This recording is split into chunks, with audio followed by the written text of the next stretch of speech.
The following program is being brought to you on the Voice America Health and Wellness channel. For more information about our network and to check our additional show hosts and topics of interest, please visit voiceamericahealth.com. The Voice America Talk Radio Network is the worldwide leader in live Internet talk radio.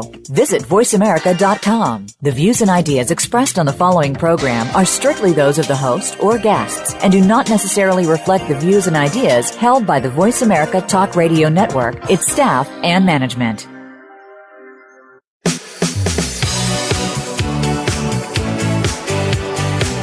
Welcome to Falling Through the Cracks. Feel alive and thrive with Dr. Rebecca Risk. Do you ever feel that even though nothing seems seriously wrong and you pass all the medical tests, that you still feel that your health, pain, and fatigue are completely out of control? It doesn't have to be that way. Listen to the tips and suggestions given on our program today and take back control of your health. Now, here is Dr. Rebecca Risk. Hi everybody, welcome to Falling Through the Cracks. I'm Dr. Rebecca Risk and I'm your host today. Today we're going to be talking about Lyme disease, which is an epidemic spreading across North America. And I just want to bring some more awareness to the complications of this disease. Today we're going to be speaking with Jillian Augey. Welcome to the show, Jillian. Good morning. Jillian spent most of her life feeling unwell and pushing herself despite constant health concerns. Although suffering from a myriad of symptoms, she completed university and established a career. Throughout these years, frequent visits to doctors did not reveal any answers to her health questions, and none of the tests performed could identify the source of her illness.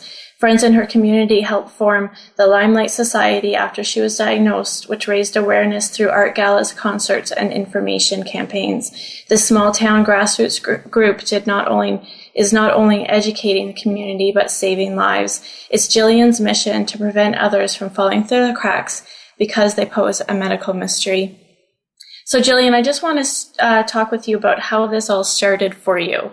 How did your illness start? Well, I actually have been sick for most of my life, and looking back now, I can see a definite starting point, but the symptoms would ebb and flow, so it really made it difficult to understand the beginning of this whole journey. By 2012, my symptoms were constant and quite debilitating, but I truly believe it began in childhood. Okay, so if you were growing up being unwell, did this affect you feeling different from other people, or how did that show itself? Yes, I mean, as a kid, I always felt different. I could never really put my finger on it, but, there'd be instances where perhaps we'd have a sleepover. My friends could rebound the next day, whereas I would be exhausted and sick, or track and field events. It would be so much fun, and I'd love running or doing high jump, but then it took so long to recover from that exertion. Yeah, it's definitely not normal as a child. Mm-hmm. You should be okay the next day. Right. So did you feel that you had to work at things a little differently than other people just because you were so tired? Yes, I think I had to work so much harder. I was a type A personality and a perfectionist, and that's not actually a good combination for someone who's ill, and I just pushed myself to maintain an honor roll status, to do well in piano or any other hobbies, and so I would spend hours and hours memorizing pieces of music, hours studying, and I did succeed, but it took so much effort and so much time. Okay, so yeah, definitely I can see that. I think I experienced the same thing with my illness, of trying to do the things that you think are normal and not being able to quite doing them the way that you want to. Right. So aside from the fatigue, what other symptoms did you experience in the beginning? In the beginning, I seemed to pick up a lot of infections, so I always had sore throats and swollen glands. I developed asthma. And then something strange happened. My mom remembers my personality changing. I went from being a really happy, creative-go-lucky kind of kid to suddenly having lots of anxiety and issues with sleeping. And later on, in my teen years, there were moments where I would have severe brain fog or overwhelming fatigue, and then it would pass, and then I'd have hormonal problems or periods where I would turn jaundice, and I'd have yellowish skin tone. So different symptoms would crop up and then they'd ebb and flow. So there was never really a consistent pattern to any of the symptoms. I think that's common with infections as well, that it's never quite the same. I know I experienced some similar things. I had a new symptom every month, and then I'd kind of learn to adjust to it and then, or get it, more under control, and then I'd get something new. So that one would sort of, get pushed at the back because there was something else that was more forefront, and you don't realize what you're dealing with until it sort of all builds up. And then was there a certain point where you realized that there was something wrong and there's something you had to do about it? I think I always felt something was wrong, but then by the time I was 18 or 19, I actually began investigating it for myself. And there were spells where university was very difficult, and I even had to quit for one full school year because I was just so exhausted, and the brain fog made it difficult to focus. And that's when I became quite concerned, and I began seeing different physicians, and tests were done, and certain things did show up, and we would treat that. And as you said, that symptom then would dissipate for a while. And then I went back to university and was able to complete it, but new symptoms came up. And so I was actually quite good at always going to a new doctor, following through with specialist appointments, and I did spend a lot of time doing tests in doctor's appointments. And so what was your doctor's reaction? What were they telling you was going on? Well, fortunately, I was treated very kindly. No one dismissed me, and they were open to running tests and just, trying to piece all these symptoms together. But then what happened was we fell away from that model, and I ended up seeing different specialists. So for my heart problems, I would see a cardiac specialist, and for sleep problems and anxiety, someone else, and then a different specialist for reproductive health and hormonal imbalances. And so I think that maybe was part of the problem, because we didn't see it as one issue. It was my body broken up into parts. And so, we couldn't really piece it all together as one core problem at the root of it all. Yeah, I think that one of the problems with our healthcare system is that we don't look at the whole, and we are compartmentalized, and our bodies don't work that way. So, it's hard to figure out what's going on if you're going to heart specialists and it has nothing to do with your heart, even if you have heart symptoms. Yeah. So was there a time in this when you weren't really getting, you're going to all these appointments, which can be disheartening if not much comes from it. Was there a time that you felt hopeless about what was going on? Definitely. And I think my lowest point was in 2012, because by then all of those symptoms appeared and they stayed. So that was the first year that I didn't have any more good days or good spells, and the fatigue and pain were so bad that I couldn't concentrate on my work or on my hobbies, and I, at that point, started feeling really lost and almost like a failure, because I thought, I'm trying all these supplements, I'm following a special diet, I'm trying to take care of myself, and yet my body is failing me. Yeah, it's still not working when you're doing everything you're supposed to do, and all the things they say to do when you're unwell, and none of it was working. That's right. Yeah, I had the same experience. I mean, I was already in a health field, and nothing was working at all, because we still didn't know what was going on. So in the end, what was your diagnosis to figure out what this all was? Well, in the end, we realized I was suffering from many, many infections that were just slowly taking over my body. And so I had Lyme, Babesia, Bartonella, Ehrlichiosis, different parasites. I was suffering from mold and a myriad of viruses, most of which are related to chronic fatigue syndrome. And then later we discovered vasculitis and adrenal fatigue and a coagulation disorder. And actually, I ended up with a 2-page list of all the infections and disorders that I actually was suffering from. Well, how did you feel just getting that long list? I was actually really relieved, which is strange. I was sitting with the medical team, and I was told, you're very, very ill, you have all these problems. If you had waited any longer, there would have been permanent damage. We need to get on top of this. And so I think I should have been scared or even upset, but it was so nice to have an answer, and to see this doctor and this nurse looking at me with confidence, like, we know what's wrong and we have a plan of action to help you. You know, I think a lot of people feel that way. I felt the same because I'd been looking for 14 years for what was going on. And you know, Lyme isn't an easy diagnosis or easy journey, but when you're spending 14 years doing a bunch of stuff that isn't helping you, then it's nice to finally have that direction. And I think it does give a lot of relief. It did for me as well. Yeah. Yes, absolutely. So how were you tested for Lyme? How did you go about to find that eventually? Well, initially I did a phone consult with a couple of doctors in the U.S. from Lyme clinics, and then I found one that I really clicked with, and so we made the trip, and I spent time at the clinic, and so there was definitely, you know, just a clinical diagnosis, and then that led to lots of tests, and so we did various blood tests through numerous labs, some in the U.S., one in Germany. And then when all of those lab results came back, they had the same results. And that was really comforting to me, and it gave me confidence to move forward with the treatment plan, because finally on paper we had evidence of what was wrong. Yeah, so you mentioned a clinical diagnosis, and I know a lot of time people don't always get that same on paper for their Lyme that you did. Mm-hmm. So what exactly does that mean? What happened there? Well, with a clinical diagnosis,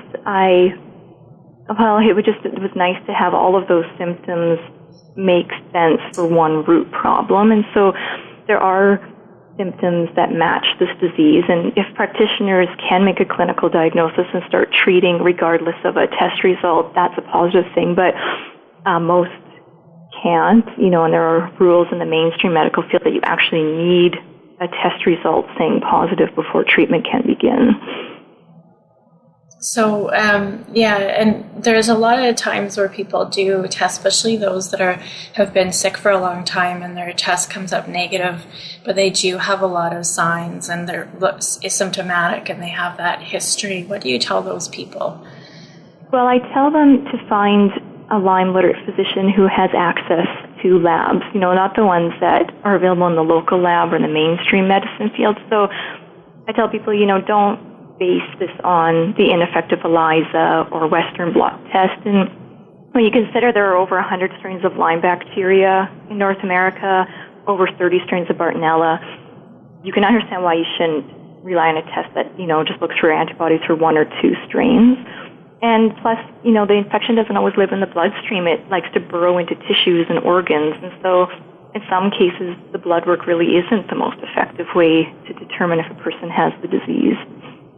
So I guess we should also talk about what exactly Lyme disease is. Mm-hmm. Well, I don't always use the term because, like most people, I don't just have that Lyme bacteria. So I'm suffering from multiple pathogens, and some of them are parasites, some are bacterial. So it's really a multi-pathogen disease, and Lyme bacteria is just a portion of that. Okay. How were you tested? So you said your tests were sent to Germany and you did tests in the States. That's right, yeah. Yeah, so we had different types, and so I didn't really have a lot of antibodies, so I think the pathogens kind of evaded my immune system, or maybe my immune system was so depleted that I didn't try to fight it off and develop antibodies, and so we did other blood tests too. So there were some PCR, some live blood analysis, and then later I was able to have the biomeridian testing. And so I think it's important to try different types of tests, and even some people do the testing of the spinal fluid or tissue. Okay. So what did you do for the start of your treatment? How did that look for you? It was quite intense because I was going downhill so quickly, so we needed something really aggressive to start because my organs were shutting down and my red blood cells weren't carrying oxygen, and so the hypoxia was wreaking havoc with my brain and heart and muscles, and so we chose the pharmaceutical route. So I had a central line, and we did IVs, injections, and lots of pills. Thankfully, my doctor was a functional medicine doctor, so there was a lot of supplements and supports as well for my body and a detox plan. Okay. And how did you feel while you were doing your treatment? What was happening? Awful. And that's what's so interesting, because I think a lot of people don't understand that. They think, oh, you started treatment, you should feel better, but it actually got worse. And people in the Lyme world know the term herxing. And so my herxes were quite severe despite the detox plan and the extra hydration. So I ended up needing full-time care. The treatments were very time-consuming, but I was so weakened. There were days I couldn't get out of bed. And so when I wasn't in the States, I actually had to live at home with my mom because I couldn't stand and cook. I couldn't clean. I really couldn't even be left alone, because there were days where I would have a seizure, or I couldn't even get up the stairs to get a glass of water. And so treatment was brutal, and it didn't actually get better until recently. Okay. Well, that part must have been hard. I mean, you finally have your direction, but you're not feeling better, and not even being able to be at home as well, which must have been a lot harder for you.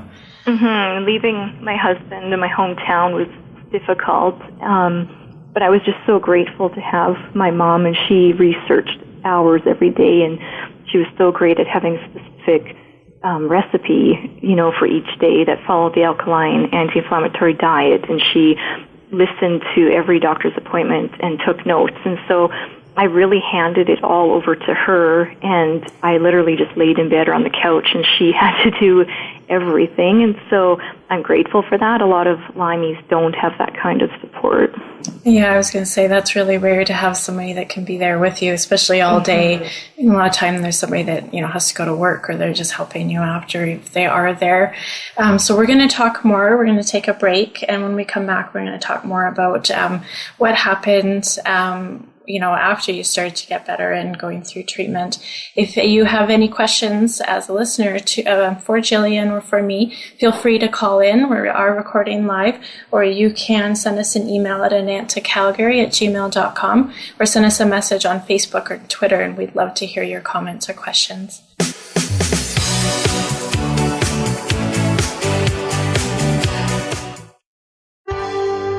Your life, your health, your network. You're listening to Voice America Health and Wellness. Ouch!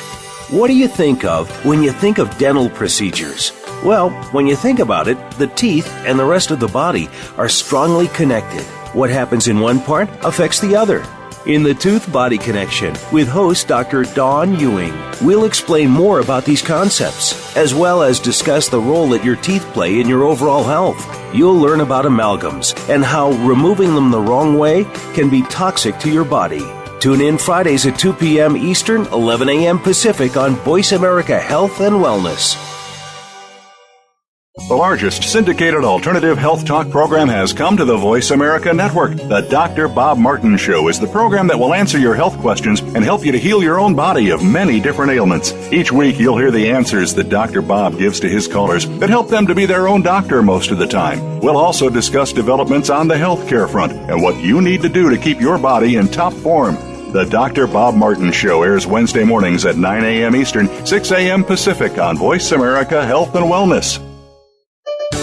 Your life, your health, your network. You're listening to Voice America Health and Wellness.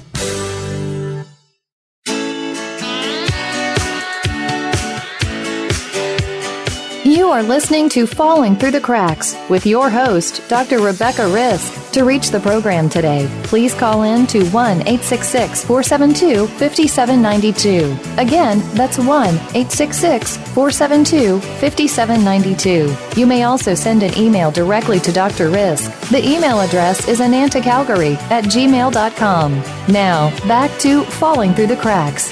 Feel alive and thrive. Hi, everybody. I'm Dr. Rebecca Risk, and today we're talking about Lyme disease with a Lyme sufferer, Jillian Augey. And we talked in the first segment about just how hard it was for you to get diagnosed, and of course the treatment was hard as well. You said you had to live with your mother and leave home because you were so sick. Now, aside from the herxing and all that, was there anything else that you had to go through treatment? Well, I think initially I just kind of went into survivor mode, and I just turned my emotions off and we just did what we had to do. But the traveling did wear me out. Sometimes we would fly, to the clinic. Other times we made the long journey with a motorhome or a car. So just the traveling when you feel so sick and unwell was difficult and definitely strained my body. And then the financial strain caused a lot of worry. We were paying $4,000 to $5,000 a month for these trips and for medications, and that really wore on me emotionally. And then even simple things like the diet change, there's a specific diet that we have to follow, and that can be difficult to adapt to because when you're so tired, all you really want to do is eat carbs and drink coffee, right, which impedes healing. And so, there were small things that were challenges, and then there were bigger things that wore me out too. Yeah, and so you started your treatment with antibiotics, is that right? That's right. Yeah, and then did you have a central line put in for that? Mm-hmm. So I had a PICC line at first and then a central line, and, I did IVs constantly every day for 2.5 years. And, going back and looking at it, I still feel that was the right choice. It stabilized my body. It really helped clear up a lot of underlying health issues, even with just dehydration. And then eventually I felt like I plateaued and it was time to try something else. So what did you do when you plateaued? Well, I actually had a bit of a breakdown because, I had researched the pharmaceutical route. I understood it.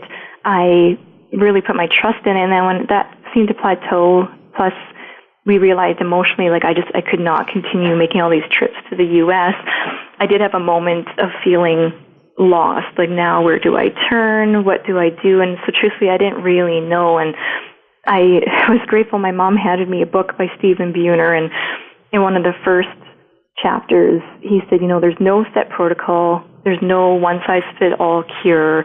There are many ways to deal with this. And, that was just really liberating for me to think, okay, I don't have to just rely on pharmaceuticals. There are other avenues to get me back to a place of health. Well, I think that's an important thing to note, because a lot of people get stuck in, I need to do this one thing. And then, when they do plateau, they stay at that plateau because they're scared to change something. Because, like you said, it did help you so much. And then, of course, it probably was scary to change something that had helped you so much. Even though it had stopped working at some point, it got you to a point of it probably able to live a little easier. And then you did have to change at the end there. That's right. And so that became normal. And then we had to find a new normal. And I had to put my trust in other practitioners and other ways of healing. Yeah. And of course, one complication also is that there's so much out there for people with Lyme to decide on. What direction to take is also a little bit scary because it can be really overwhelming. And I know that, the most important thing I tell people is make sure that you're comfortable with your choice. It doesn't matter what it is. It has to be something that's working, something you can commit to for a long time like you did. You did year or two of antibiotics before you realized it wasn't working anymore. And it had worked in the beginning. So it's important to give it that time when because of the herxing and all of that. And it is a matter of trial and error. And so I had to be really gentle with myself. And, if a certain protocol wasn't working, I couldn't allow myself to feel like I failed. It was just that wasn't right for me and my body. So it was time to try something else. And so we just have to be very patient in finding what works and what doesn't work. Yeah. And you said that you had other complications aside from Lyme and the co-infections. How did you approach those? Well, gratefully, with my family doctor, we were able to deal with that. So I had lots of issues with digestion, so I wasn't digesting my food. I had episodes of hypoglycemia, and when we did the blood fasting test, we realized between fasting and then eating, my blood sugar would only rise by 3 points. So essentially, I wasn't absorbing any nutrients. And then we realized it was because I had 4 infections in my GI tract. So she helped me kill those infections off and learn about enzymes and bile salts, and just how to eat properly so that the food would digest. And then we had to deal with my vasculitis because my blood vessels are very weak and they burst. And we were dealing with my coagulation disorder because my blood was very, very thick. And then the adrenal fatigue and thyroid issues. And so really there were all of these underlying problems and infections that I needed a lot of help with. I think that's really common when people have chronic Lyme. I mean, if you've had it your whole life, it's going to affect more than one system, and it's going to, take a while to sort all those out, and you have to support all those systems at the same time. So it ends up really complicated looking at, adrenals, thyroid, digestion, like your vasculitis and everything else that's going on, which are all very common, so common they all need to basically be treated for almost everybody. Which adds to, of course, the cost and the list of supplements you have to take and the complication of what's going on, because you don't want to ignore something, but you don't want to over-medicate either.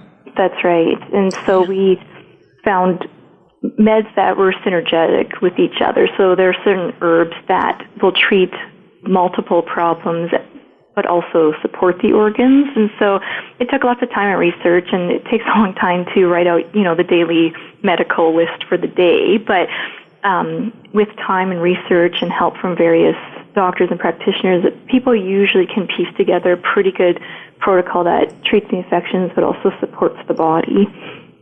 Yeah, that's important. Not just the antibiotics, because then you don't get that body support. And I know if people are just doing antibiotics, they actually don't get better, because there's other aspects to their illness, like, the co-infections. You said you had mold and parasites. And then, of course, if you're not looking at the adrenals or the thyroid or whatever else is being affected, you're still going to be tired at the end. And you don't know if it's because you still have the infection or because your body is just tired from what it went through. That's right. And people also have to be on a very specific detox program. And if people are not detoxing throughout whichever protocol they're choosing, they can do permanent damage. And, a toxic load is sometimes more dangerous than the infections. Yeah, I think that's something that is hard to explain to people in the beginnings. It's really common for them to want to hurry up. And they want to get better faster, and they want that magic wand, which I do wish I had for people. That toxic load is just as, the die-off of the Lyme is just as dangerous. It is. And, nothing teaches patients better than this disease. Hurrying up treatment will do harm, and people really need to be patient. And, it might take months to get up to a full dose or a therapeutic level of herbs or tinctures, but that's okay. It's better than taxing the liver or doing more damage to the body. Yeah. So how long did you do antibiotics for? 2.5 years. Okay, and then you plateaued after that. Yeah, and so have you just started doing the other route? Right. So now it's been about 6 months, and I can't believe the improvement. And things are definitely changing. So even week to week now, I'm noticing improvements, which is pretty remarkable. And I understand that's not a common story. I meet lots of people who are entering year 10 or 15 of treatments, and they feel kind of the same. So I understand that this is maybe a bit rare, but I am feeling much better. I never had entire good days. It used to be an hour or two of feeling well, but now I'll have 8 or 9 hours in the day where I feel quite good. Well, that's a pretty big deal. It is, yeah. That's most of your day, really. I mean, I remember when I started to get better, it was, half an hour. Right. You're like, oh, I feel good. I'm going to go do something. Yes. Because you don't know how long it's going to last. And then you might make plans, but it'll disappear by the time the plans are ready to happen. Yeah, I've learned not to make plans because I ended up canceling constantly. And I understand that, I still have a long way to go. And, just 2 days ago, I had a flare-up. My husband had to come home from work and help me because I was in so much pain. I wasn't able to get up off the couch. And, there are going to be days that are bad or there are flare-ups. But overall, this new protocol with Cowden protocol and Chinese medicine, it's really working for my body. Oh, I'm glad to hear that. That's what helped me as well. So I know that you have have taken this in a direction to help other people. So can you just tell me how the Lyme Light Association got started? When I returned to my hometown from being in the States and with my mom, people had so many questions and they were curious. I had just disappeared. I went from teaching and volunteering in the community to missing in action, basically, and people didn't know what was going on. So it actually started with the local paper interviewing me just so I could spread the word, pretty easily through an article. And people started calling for help, saying, I think I have Lyme. How do I get tested? And I was asked to visit locals, whenever I felt well, or even just to phone them and kind of walk them through the process. And so I realized, there has to be more awareness, and I can't do this alone. And so I rallied a group of friends and acquaintances to help me to form this society. Oh, that's great that you had such a strong community. I don't think that always happens. Sounds like I'm told that where I live, it is very different. People seem very open-minded, very generous, and I'm just really happy that I live where I do because of all of the support. Yeah, I don't always hear stories like that about Lyme.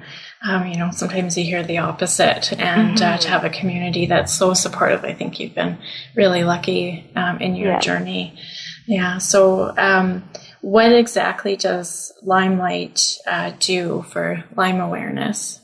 Well, most of our members now that have joined are Lymies, and so our energy is pretty low, so we're grateful for all the healthy members who can do a lot of the work for us. And so we've decided to do more of an arts and culture theme with our event. So local artists will put on an art gala, and people can purchase the paintings and glasswork.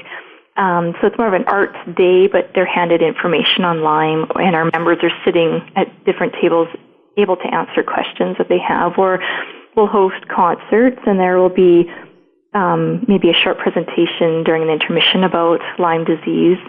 And our local media is really supportive. So every May they run articles in the paper talking about tick bite prevention, what to do if you're bit by a tick. And we even had a local restaurant this May do a Lyme-themed drink and food menu for us. And so it's just raising awareness, making people think before they go out hiking and camping and doing yard work that they need to be tick aware.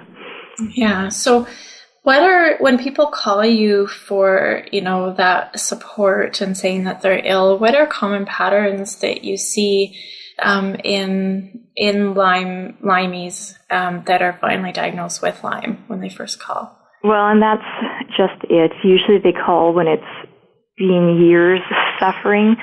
The diagnosis is coming quite late. And so it really stresses me out and breaks my heart because most of the people who phone and email have been sick for years and have similar stories to yours and mine.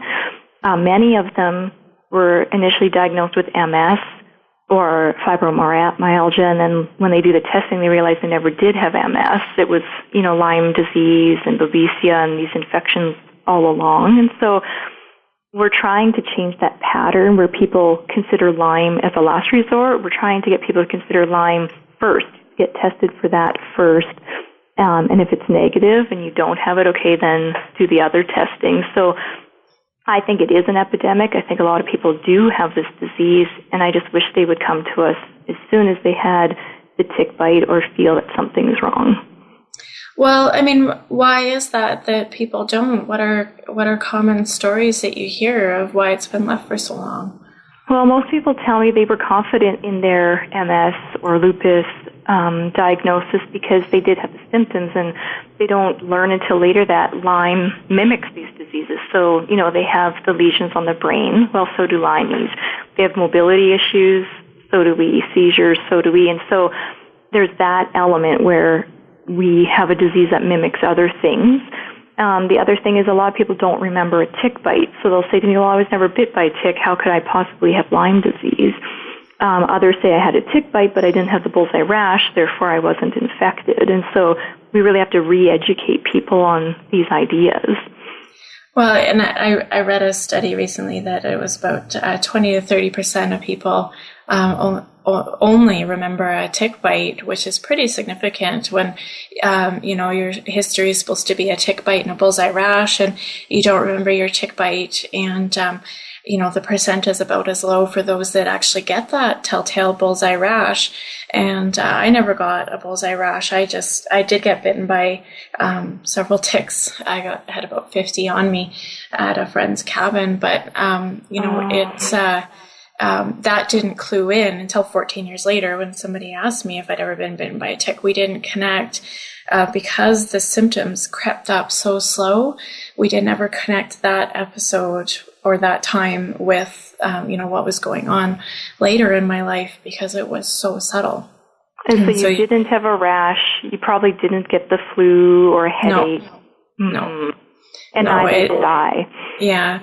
I think I suffered from some mood stuff and definitely sleep problems in my teens and early 20s. And then it wasn't until I had digestive problems. So everybody was looking at digestive issues. And that was, they thought, related to my fatigue. But it never was this full-on looking like Lyme until, I had a 2-page list of symptoms that had over 120. And yes. I don't think that in your 20s you should have that much going on wrong with your body. No, definitely not. There's something wrong with that. So I know it's does get missed because it can hide that way. And that's, even though I started looking in my early 20s about what was going on, the symptoms were definitely not telltale. Lyme is this and only this, because it's not a rash. It's not always a rash. It's not always the flu. And it's not always, just as, sometimes it's debilitating. Sometimes it's subtle and people are just very tired. Yes. And because it looks so different, it's hard to determine when someone has it, when they don't. And I dismissed it for a long time because I did know people with chronic Lyme disease and I didn't look like them and I didn't have the same symptoms. I thought, well, surely I don't have Lyme. And because my tick bite was pretty common, like no rash, no flu, no headache, I also dismissed that for many years. Yeah, I think that's really common. We're going to talk about this more after a break. We're speaking with Jillian Augey, who is a Lyme sufferer, as well as she started the Lyme Light Association in Drumheller, Alberta. If you have any questions about this show, you can call in, send us an email, or follow us on Facebook or Twitter, and we will love to hear from you. And we'll be back shortly.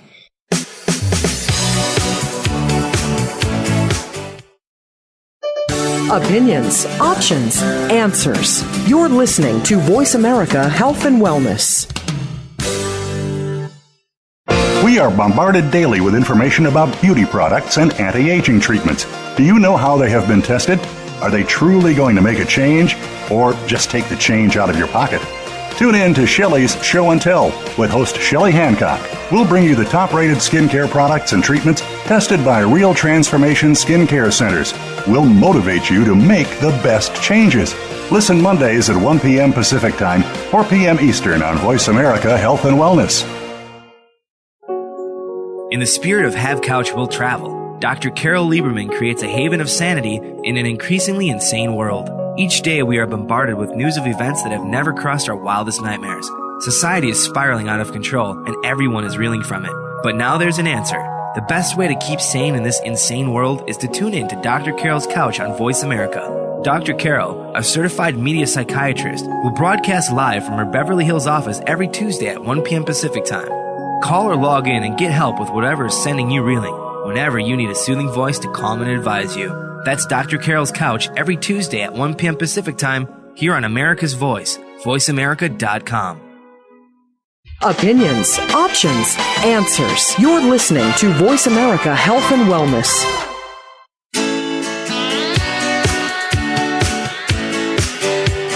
You are listening to Falling Through the Cracks with your host, Dr. Rebecca Risk. To reach the program today, please call in to 1-866-472-5792. Again, that's 1-866-472-5792. You may also send an email directly to Dr. Risk. The email address is anantacalgary@gmail.com. Now, back to Falling Through the Cracks. Feel alive and thrive. Hi, everybody. This is Dr. Rebecca Risk. I'm speaking today with Jillian Augey, who is a Lyme patient, as well as has started a Lyme Light Association to bring more awareness to this disease. So, Jillian, I do want to talk about just the modes of infection for Lyme. We did talk about a tick bite, but is there any other way that people can contract Lyme? And that's what's kind of interesting about this disease, because some of you will say, well, I never had a tick bite, and it doesn't always transfer that way. So it is congenital, so a mother will pass it on to her children. It could happen, in the womb with the fetus, and it can also happen afterwards through the breast milk. And in that sense, it's kind of like HIV. And so we have to be really vigilant in helping women understand, if you're suffering from Lyme disease, and this is the possibility of passing it on to your children.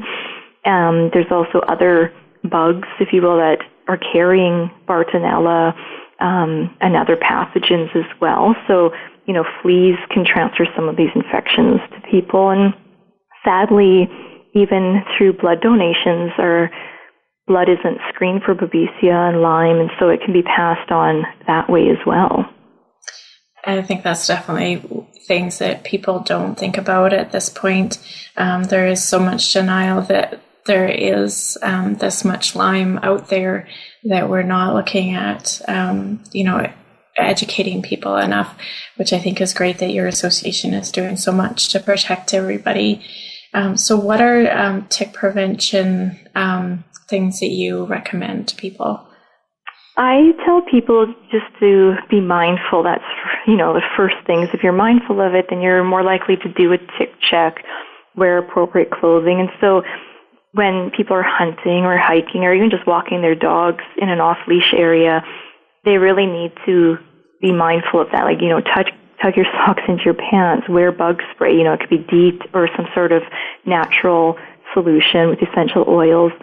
Do a tick check when you come into the house. And when you consider the size of a nymph tick, we're talking about something the size of a freckle or smaller. And so we have to be looking in the areas of our body where they like to hide, armpit, belly buttons, in the hairline. And I tell people if they're doing yard work and they're going in and out of the house, maybe they should consider throwing those work clothes in the dryer, because ticks die in heat. So that's what I do if I'm in and out. All of a sudden, I just throw my husband's clothes and mine in the dryer on high heat for 10 minutes, and then we can put them back on when we go for the next walk. And keeping the yard clean. We put a layer of gravel around the circumference of our yard and got rid of a whole bunch of shrubs and bushes so that we don't have to worry so much about ticks living in our yard. I think it's important to note that the ticks do like the tall grass, and some people will say that, it's not in my yard, and they don't think about it that way. But I know my cat actually contracted Lyme at the same time that I did, and he was just out in our backyard, and he brought ticks in the house, which is how I was actually waiting for my test at the time, and so I was like extra freaking out about these ticks that I found on my cat, and I didn't know what to do.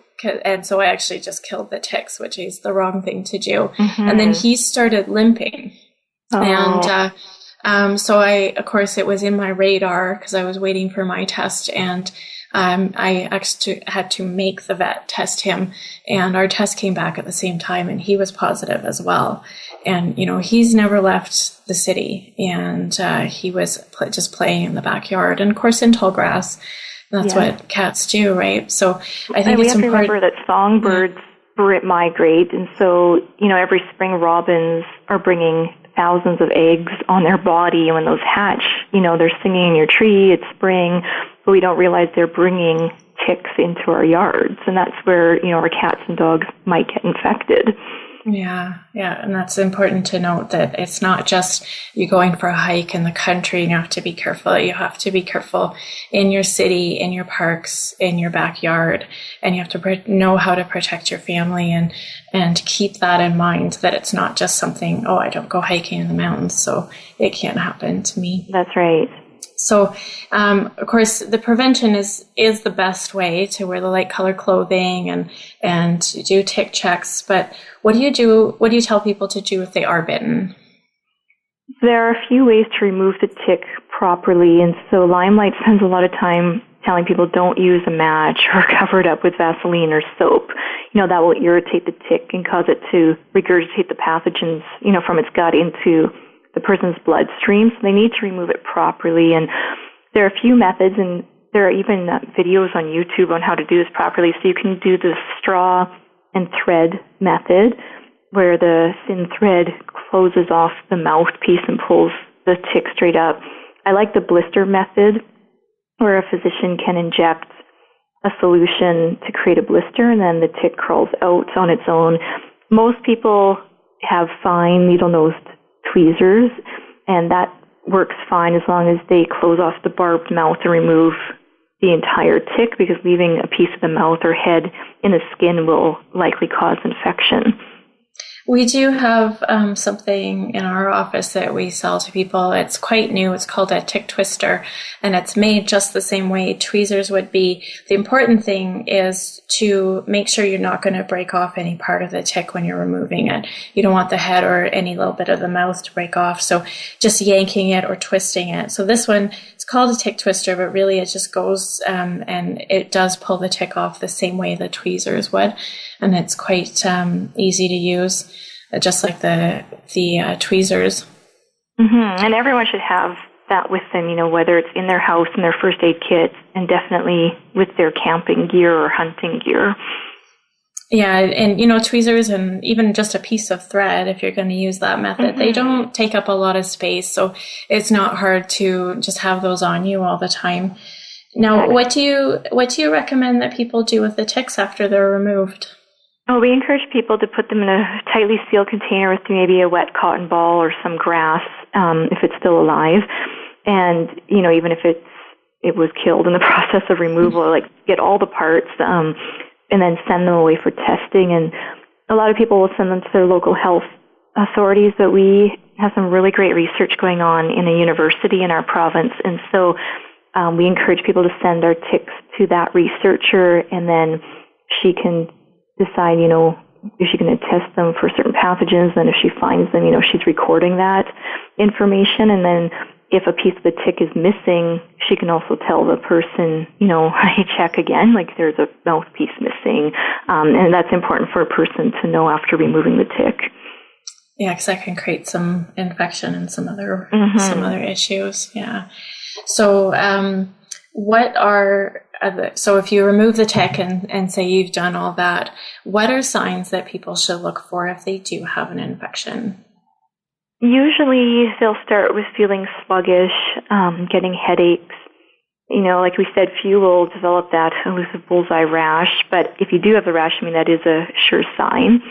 But like me, most people won't scent anything for quite a while, and so just remember the tick bite, and then I tell people, keep a list of your symptoms, and you might feel tingling in the hands or, almost like an arthritis type pain and stiffness. That's quite common. And then, of course, digestive disorders are quite common as well in the beginning. Is there anything, should people go talk to their doctor even if they are bitten and they don't have any of those starting up? Is there anything they can do to prevent it, even if they're not getting symptoms? Should they do anything? I think so, but the problem is it's really difficult just to walk into a clinic and, ask for a prescription for doxycycline for 6 weeks. I would think that's the best way, and there are also lots of herbs to take after a recent bite, and people can order those online or find a doctor, a naturopath, or Chinese medicine doctor to help with that. So I think it might take some diligence, but certainly a person should keep going to offices and making appointments until they treat, because there's no harm in treating just in case. Yeah, and I think it's important to note that there are herbs. So if you are even just going out in an endemic area, there's some things you can take. NutriMedics sells a supplement called Cemento, which is a version of cat's claw, and even cat's claw can work as well. And that can actually boost your immune system so that if you are exposed, your body will be able to take care of the infection, hopefully before it becomes systemic like yours and mine did.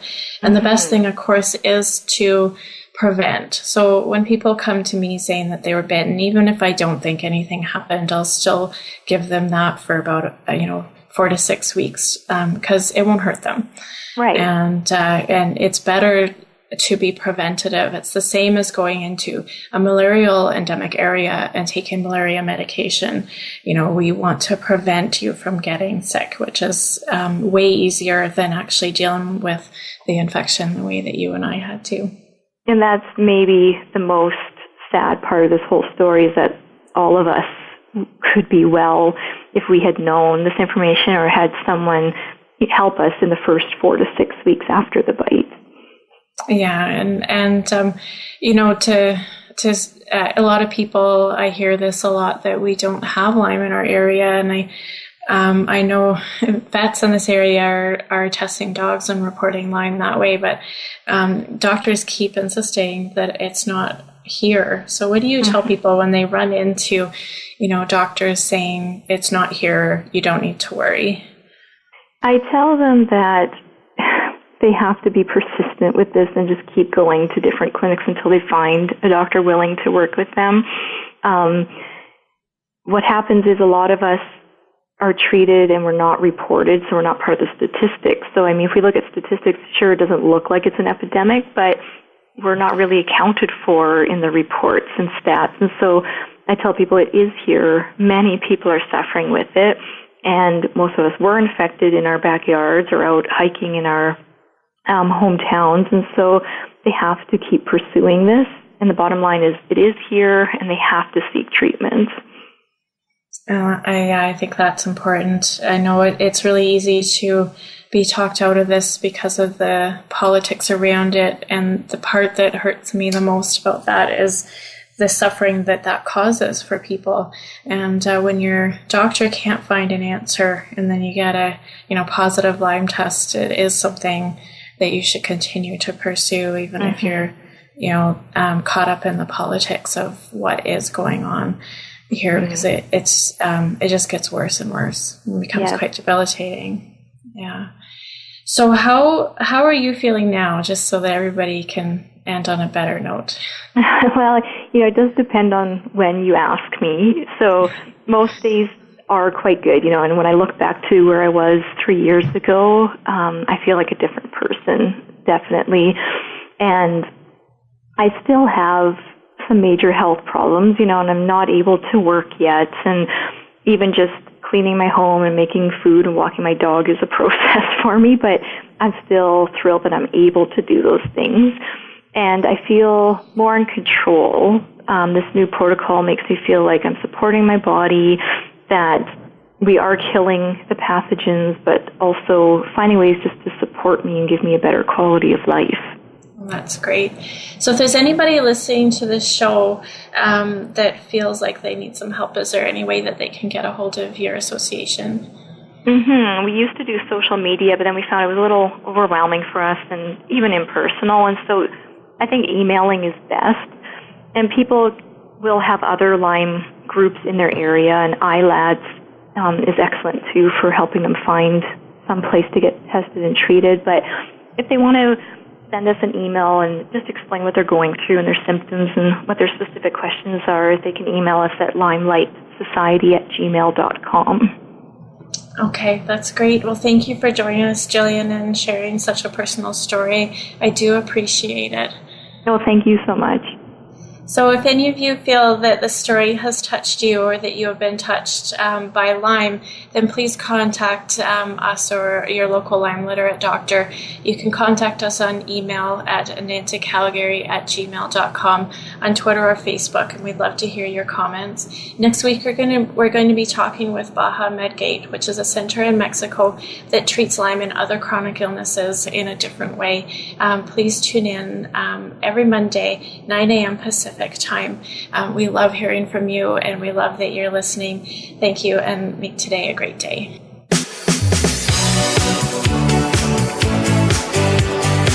Thank you for tuning in to this week's edition of Falling Through the Cracks. Feel alive and thrive. Please join Dr. Rebecca Risk again next Monday at noon Eastern Time and 9 a.m. Pacific Time on the Voice America Health and Wellness channel.